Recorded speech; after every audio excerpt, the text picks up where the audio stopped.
দেশে ফের বেড়েছে করোনার সংক্রমণ। এ বিষয়ে বিস্তারিত জানাতে আমাদের সঙ্গে যুক্ত হচ্ছেন সহকর্মীরা। শুরুতে মহাখালী ডেডিকেটেড কোভিড হাসপাতাল থেকে আমাদের সঙ্গে যুক্ত হচ্ছেন সহকর্মী শাহরিয়ার কবির। আর শাহরিয়ার, এই হাসপাতালে করোনায় আক্রান্ত হয়ে কতজন ভর্তি আছেন জানাবেন?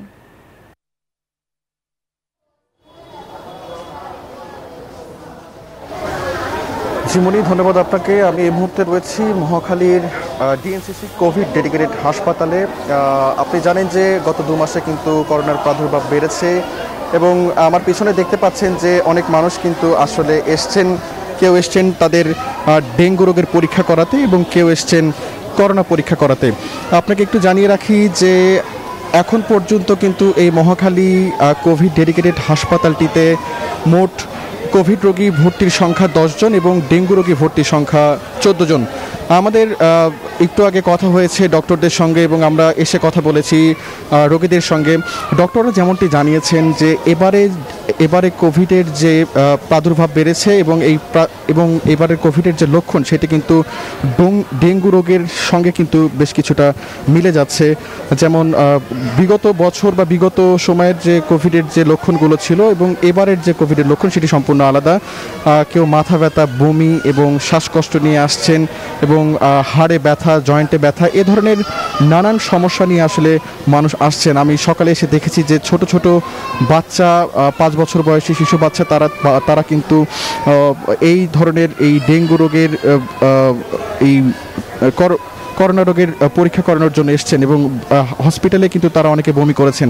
তো সব মিলিয়ে আসলে অভিভাবকরাও চিন্তিত রয়েছিলেন এবং পাশাপাশি ডক্টররা কিন্তু যেমনটি জানিয়েছেন আমাদেরকে যে এবার এই বান্ডেল থাকলে প্রতি সেনমানিতে টাকা বাঁচবে।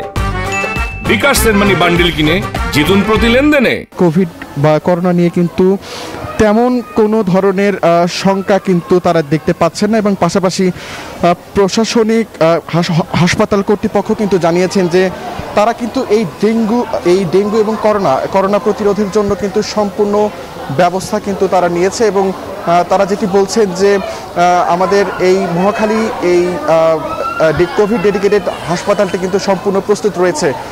এই ছিল আমার কাছে মহাখালী থেকে সর্বশেষ। চলে যাচ্ছি চট্টগ্রামে জয়ের কাছে। জয়, আমাদেরকে জানাবেন চট্টগ্রামে ডেঙ্গু পরিস্থিতি কেমন দেখছেন, কি অবস্থা সেখানকার?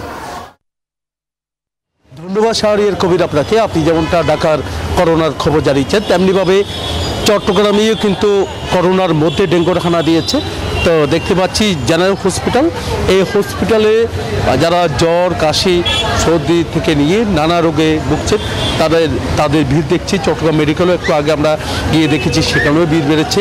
তো এখানে বিভিন্ন রোগ আক্রান্ত হচ্ছে, সবচেয়ে বেশি জ্বর, কাশি, সবাই কিন্তু করোনার লক্ষণ বলে মনে করছেন। তারা ডাক্তারের পরামর্শ নেওয়ার জন্য এসছেন।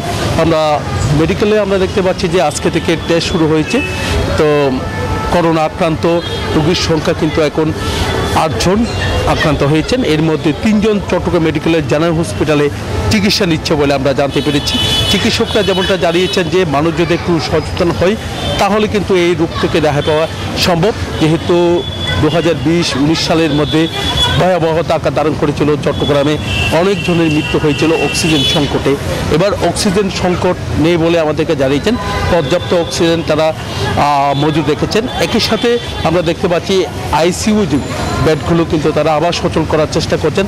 আগে যে করোনায় মোকাবেলা করছেন সেই মোকাবেলা করার জন্য তাদের যে স্বাস্থ্য অধিদপ্তরের যে একটা প্রস্তুতি, সব ধরনের প্রস্তুতি তারা নিয়েছে বলে আমাদেরকে জানিয়েছেন। এই ছিল আমার এখানকার সর্বশেষ। ফিরে যাচ্ছে স্টুডিওতে মনির কাছে। জয়, আপনাকে ধন্যবাদ।